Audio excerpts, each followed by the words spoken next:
Music by Trishyam recording studio वाटिका।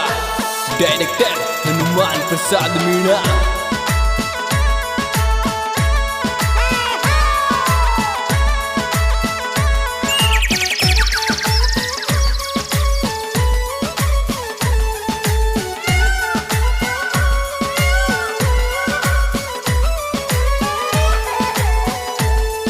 मारा अमरत रस की डले तो डिगी मैं चाल पड़ी। मारा अमरत रस की डले तो डिगी मैं चाल पड़ी।